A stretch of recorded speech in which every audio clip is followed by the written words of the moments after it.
Good morning and welcome to the Day 1 video wrap-up of the 2015 SMSF Association National Conference, brought to you by Self-Managed Super and DOMA.com.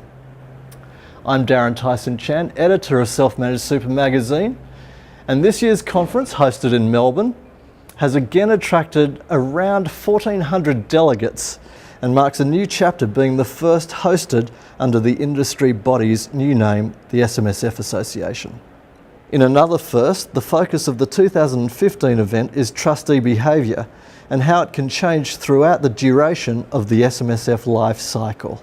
SMSF Association patron Sir Anthony Mason started proceedings with a call for unity among financial services stakeholders, particularly in light of federal revenue shortfalls. It would be to the great advantage of the financial services industry and its stakeholders generally if the stakeholders in the industry come together and present a united front to government instead of denigrating each other.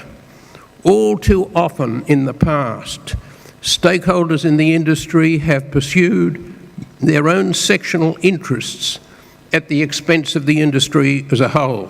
Dovetailing in with the main conference theme was a presentation from Dr. Michael Drew about behavioural finance, during which he challenged the validity of traditional life cycle theories and the assumptions they're based on, labelling them heroic assumption policymakers may not want to own up to. SMSF Association Chief Executive Andrea Slattery then outlined a new accreditation initiative that would be available to members this year. Some of our new initiatives for 2015 include the fact that we are going to increase a new accreditation. It's called the SMSF Certified Practitioner. A significant review affecting the sector last year was the Parliamentary Joint Committee on Corporations and Financial Services, and delegates gained an insight as to how the examination of financial advisors was looked at from Committee Chair Senator David Fawcett. We're concerned about the individual advisor, but we're also concerned about the product they're dealing with, how suitable it is. We're also concerned about the culture within the companies they work within. We're concerned about the regulator.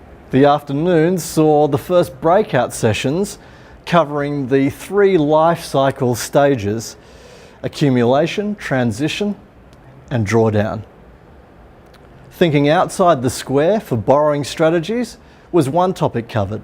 What I wanted to engage with the audience was that, not just to follow the pack, not just to see that there's a singular option out there, but for every decision that you're making with your clients, that there are multiple options available. And so don't be a limited recourse borrower, is that don't just think down the same path and look at what other vehicles are available, be it unit trusts, and how do you use those other vehicles appropriately.